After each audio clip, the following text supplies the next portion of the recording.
What I am doing today, though, if you can see right behind me here, are the blue, I think it's sky blue, Great Northern rail cars or passenger cars. And there were, I think, 5 or 6 trucks that were not attached. They were missing the pins. Found all the trucks, thankfully, in the box that they were in.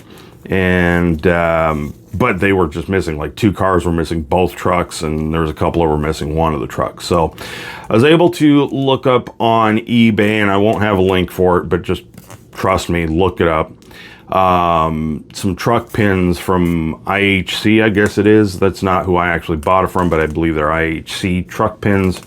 They are literally just plastic. I think they're universal. They said River Aussie. Those are River Aussie cars.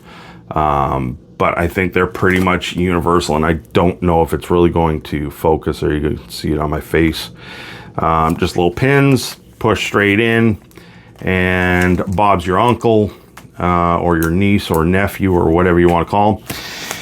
And so I got all the trucks set. Now I think 1 or 2 of them I might need to work on and put in some washers, which I've got somewhere down here. I've got a bunch of Katie couplers, and here we go. Here's some washers. I got some of these washers, and I think I got another pack. Yeah, here you go. There's some of those washers. I don't know what they are. Gray insulating fiber washers with a thickness of 0.01 and a thickness of 0.015, 010 and 015. So I think the red ones are typically what I end up using. I kind of put them together. Let me, in fact, just take you over there and you can see yourself. All right, so here we go. So I don't know if I showcased, I do have a Great Northern diesel. I can't remember what that one is. It's a Rapido, I know that, but I can't remember. I think it's a U25B or something like that. I can't remember offhand, but I do have that. So that is going to hopefully pull it around my layout if I can get them to work correctly. Now the problem is, I can't remember which car it is. I think it was this car. I can't remember. I moved them around, so I'm not too sure. But the one set of trucks sits too low, and the couplers just are not coupling right.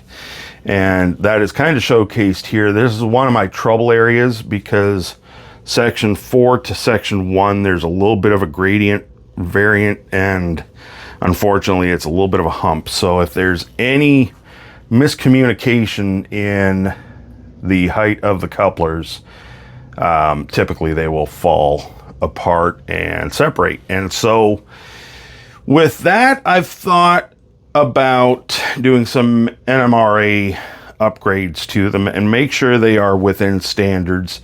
So what I'm going to do is I'm going to go and take them to my specially built little measuring stick and get the length and weight and figure it out. And then just make sure that the couplers are at the correct height. Hopefully I can do this within the next week and get this out over the weekend. Right, so I am back. It's a few days later, and unfortunately I did not make my weekend deadline, but I did get a video out, so I'm perfectly fine with that. So my highly technical tool that I'm going to be using, I mean, yeah, it's just a ruler. I have to, because these cars are so long. Now, what I normally used was this. I made this out of some pink insulation styrofoam, just like we use on the layouts. It was just a little snippet that I had left, glued on a section of snap track, and then did some stenciling here with measurements, I guess up to 8.5 inches, whatever the snap track is. And then I put this, because I am glad I did, because I would have forgotten the measurements versus weight. So basically what I would do with this would be taking a car, and this one's just a scrap car that needs work, just a Tyco car, set it on the tracks right at the edge here, and I would see that it is about 5.5 inches long for this car. So then I would come over here to the mathematical equation, and it's 1 ounce plus a 1/2 ounce per inch of car. So this being 5.5 inches, you would go 1, 2, 3, 4, 5. That'd be 2.5 ounces plus the half. That would be 3 ounces plus 1 ounce. That is, what did I say, 4 ounces. So this car should weigh 4 ounces. All right. This is a little too short for these long cars, so I am not going to use this. I'm just going to end up using a ruler that I got when I worked at Quick X way back in the day. So sticking this on there, you're looking at about 11.5 inches, and I think that is the same for virtually everything. Yeah. The one car that is shorter is this baggage, I believe it's a baggage car, and we're looking at 10 inches. So 11.5 inches for all of these cars and 10 inches for that car. Also, what I'm going to do is take this as I would normally have this on the track like that. We've got one of these. These are made by Katie, I believe. I'm almost positive these are all Katie's. Yeah, Katie right there. This is a gauge and something else plus a coupler measuring tool that they've got. So what you do is you set it on the track and you can slide your car up and make sure that not only the coupler is at the right correct height, but if I come in and zoom in, you've got this little part down here on the bottom, and that your trip pin should be able to go and slide up over that. If not, it will catch on things. So when we sit this tool down on the rails, it's got little teeth on either side, so it will sit securely to the rails itself, won't slip. And then this little part here, like I said, will sit at the same height as the rails. I've noticed that with this one, the trip pin does catch a little bit on that lip. You can get this tool here. This is again by Katie Coupler. I think there might be a couple of different companies that make these, but I know this one's from Katie. It is a coupler bender. It might actually be a jeweler's thing. I don't know. But you can get in here and you can take the coupler pin and just give it a little bit of a squeeze. And what that'll do is it'll bring the front end up ever so slightly. You don't want it up too much because then it'll catch on the other coupler, but just enough to let it slide up and over. So now that does. So now when I go, there's a little bit of a tolerance as to the coupler height. This one seems to work pretty well for me, so I'm not going to worry about that side. We'll come over here and we'll flip it around. And we'll try this side. Coupler goes up and over and is the right height for that. So this one, the couplers are good on. Now I just need to add some weight. This one feels really, really light. So I'm going to go through the rest of these and check out the couplers. I can already tell this one here needs to be bent up. Check the couplers and go from there.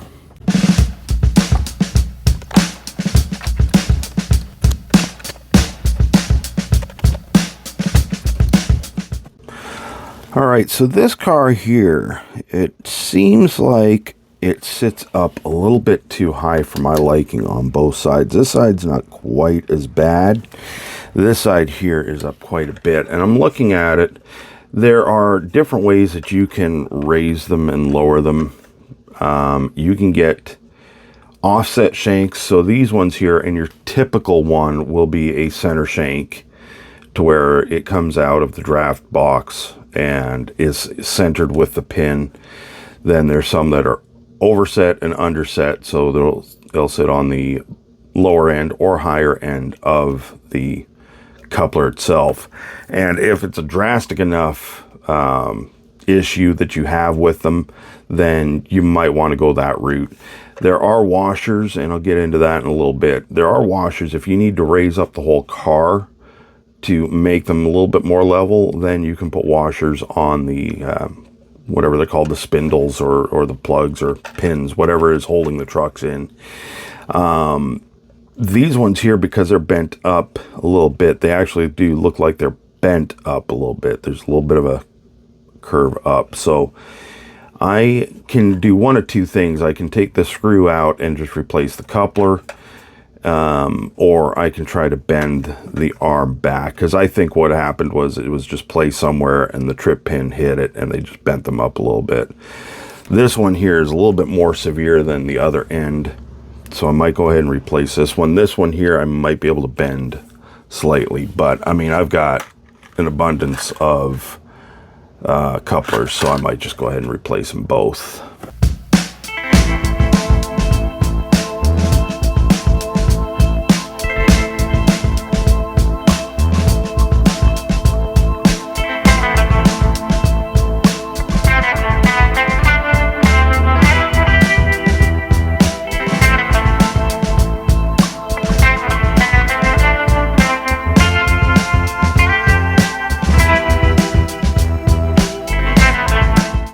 All right, so let's see. Put that back on there, put that there, and that is a lot better. I used one that I think I've already used before because I've cut off the trip pin, but I don't know if it's going to be able to be noticeable on video here, but I can tell that right at the coupler it is bent up. Yeah, you can kind of see that it's all janked up. So that's all those. This one here, however, it does still have an issue. So we are hitting, like I said, with the trip pin, and it is about a quarter of a coupling down. Now this coupler should be good. It's in there pretty solid. But I think what the problem is on this one is more the wheel set. So I think what the problem with this one is the wheel sets. This one here, both of them were out when I got them. This one here, I ended up putting, because there's two holes in these wheel sets, and I've got to pull this one out anyway, so let me go ahead and do that. You'll see that on the bottom of these things, there are two holes. I don't know if that is actually original to it, because it almost looks a little off center. But there's the center hole there that on all of the other cars, the pins go into. But when I tried doing that, originally, it was sitting too far over. Now, I think what it is the fact that these are definitely aftermarket Katy couplers that they've added. You can see a little white styrene there. And when I had to replace one, you could tell it was an addition to. So this probably came with horn hooks at one point. So I think I think originally it would have gone in there. He probably had to move these holes back a little bit, and like I said, this one definitely looks off center too. So I bet you that is a homemade job. But when I did that, I noticed that I pulled the pin back out, and I think that's just now destroyed enough that I'm not going to reuse it. This one here is holding still. I haven't pulled that one in or out, so I think that's part of what that issue is. Now, what I can do to raise the car up is you can get these Katy parts, 208, 209, and there's probably others. Red insulating fiber washers, gray insulating fiber washers, and I'm sure they're just kind of color coded. The red ones here are an inner diameter of 1.125, outer is 0.250, and the thickness is 0.015. The gray ones, same inner and outer dimensions. The thickness is a little thinner at 0.010. I'm going to go ahead and put one of these in. Also going to use another one of these truck pins. Thankfully I had a few spares. Alright, so what I'm going to do before I do anything is I'm going to set that on there. I'm going to set the washer on there as well. I'm going to set the car on, put that in the general vicinity, and that raises it up possibly a little too much. I might try one of the gray ones. Yeah, you know what? I think the gray is going to work out a little bit better. I think that's a little more accurate. So I will flip this back over, take my little cradle. This is another thing that every model railroader that works on cars should have, is a little cradle. All right, so I'm going to stick the pin through the truck, the pin through the washer, if I can get it. There we go. And now I will stick the pin through there, and this should be a nice tight fit, getting it in there. And I think that's why I was having issues with it afterwards, because it was already pulled out once. I almost think they're kind of like a one and done type of deal. All right, yeah, that's a lot better now. The trip pin is hitting, so I'm going to have to bend that up. There we go. Get that out of the way. There we go. And that is on the rails. Oh, yeah, perfect. All right, I think that's the one that was giving me problems that made me want to start doing this to these cars. And that one is good enough too. It's bent up a little bit, I think, but again, just like the other ones, it's not too bad. I'm going to stick the thing in there. All right, so aside from missing 2 stirrups now on this, that part is done. Now I just need to weight them. All right, and this is the next handy tool to have. It is a kitchen scale. You can find them at Walmart. I think this was like 10 or 15 bucks, something like that. You can probably find them in the back of some drug dealer's car too. Who knows? I'm not telling you which one I picked this one up from. But anyways, we'll turn it on. And as I said, well, this is where the ruler comes in handy. And I'm just going to re-measure just to make sure that I was right. We'll stick that there. This is 10 inches. So remember, it is 1 inch plus a half inch, or 1 ounce plus a half an ounce per inch. So if this is 10 inches, that's going to be 5 ounces plus the original 1 ounce. That's 6 ounces this car should weigh. We'll stick it on there, and we are at 3.1. Now, I was fortunate when I bought somebody else's layout. It came with some of these. You can use whatever you want for weights. You can use your mother-in-law if you want, but probably a little too much. This one came with it. You probably pick it up at any sort of auto parts store. These are just man, I wish I could talk. These are just wheel weights. This was a 15-piece, quarter ounce box, and he even has it on here, 1 ounce plus half an ounce per inch of car length.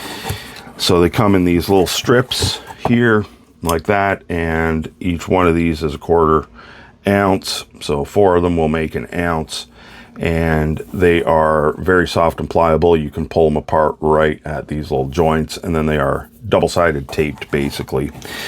So like I said, this one weighs about 3 inches. I need to get it up to, what did I say, 6 inches. So I need 3, keep saying inches, ounces. So I need 3 ounces of weight. So that'd be 1, 2, 3. So it should be that section there, and that should fit in perfectly. All right, so I broke those off and I've put those on there. We are at 6.1 ounces. So that's within a good tolerance level. I can deal with that. All right, so this one's 3.7. So if I take what I left off with the other one, put that on there, 6 3/4, 7 1/4. You know what? I got one more here. We'll throw that on there, and that's 7.5. So that'll be for those. There, like that.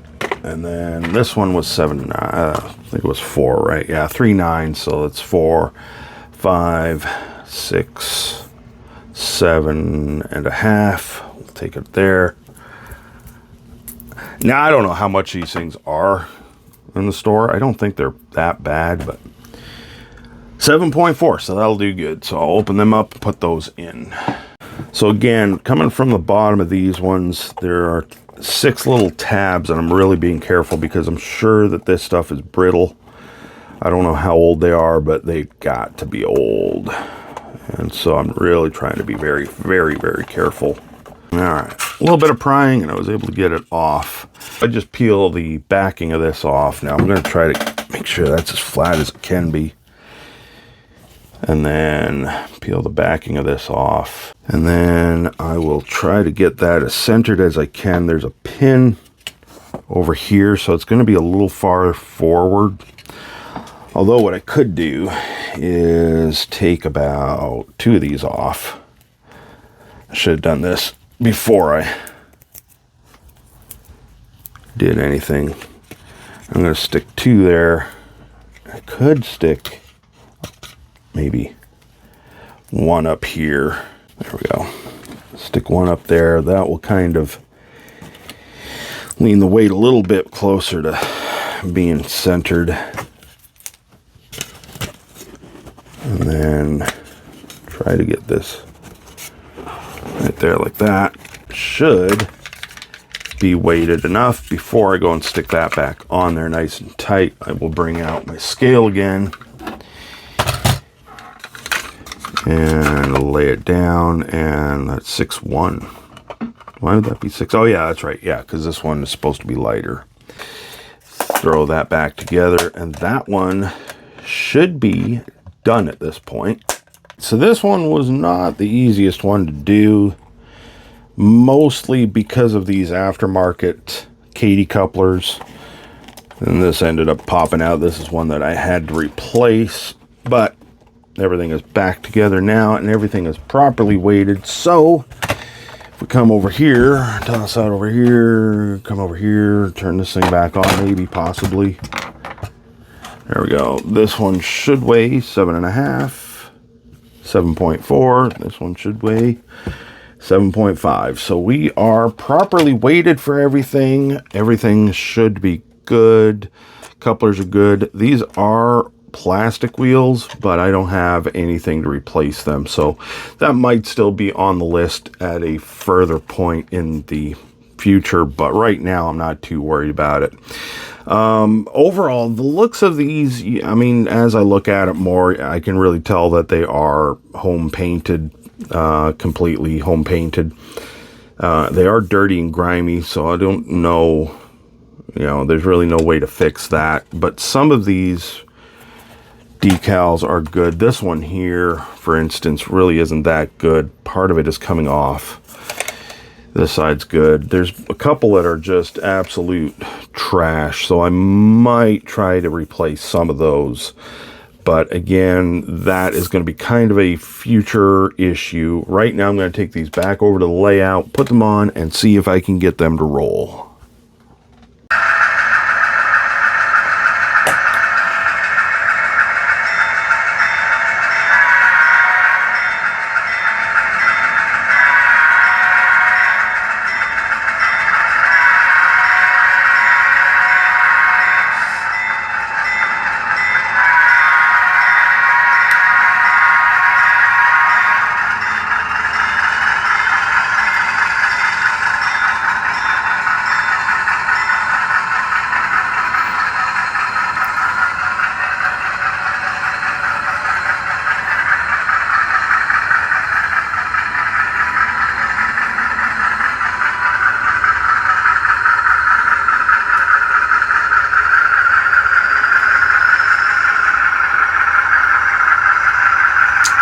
Well, folks, this is the best that I can get at this point, and I'm still having problems. I've been playing with it for at least an hour, if not more.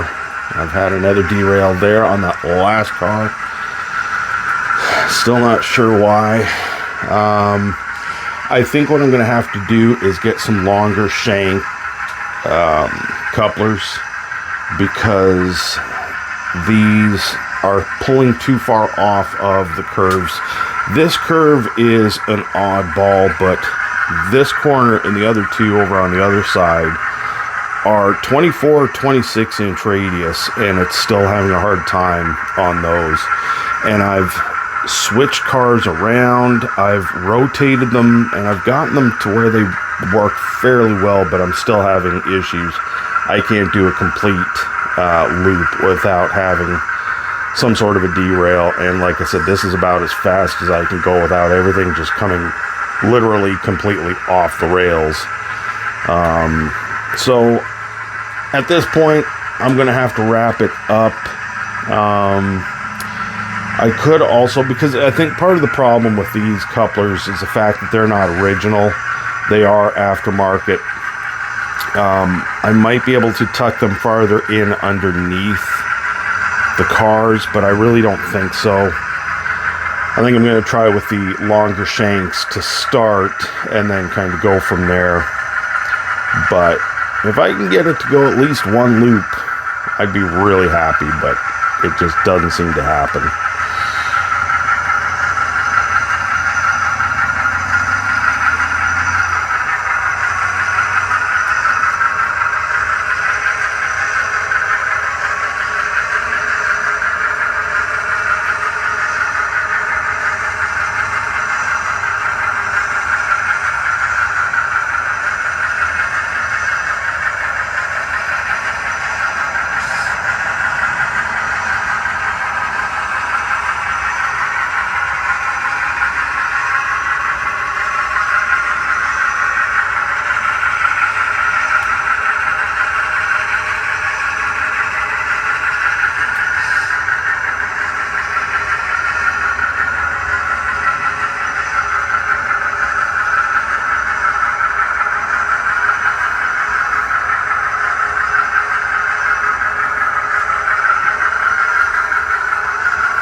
Yeah, it's already pulling off right there. All right, well, there she blows. Oh yeah, she's real stuck now.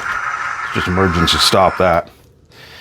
All right, so yeah, like I said, there is a little bit of work that I need to do. I think longer shanks are just going to have to be the option. I don't necessarily like it because as far as I'm concerned, there's already too much of a gap between these passenger cars, and with the longer shanks, it's going to make them that much larger, but I think that's the only real option to getting them to work properly. So as I sit here watching some virtual railfan, I'm going to lick my wounds and go and look for some longer shank Katy couplers and get them ordered, and hopefully I'll have an update in a little while. That's going to wrap this video up. Thank you so much for watching. I appreciate every single one of you, and happy railroading.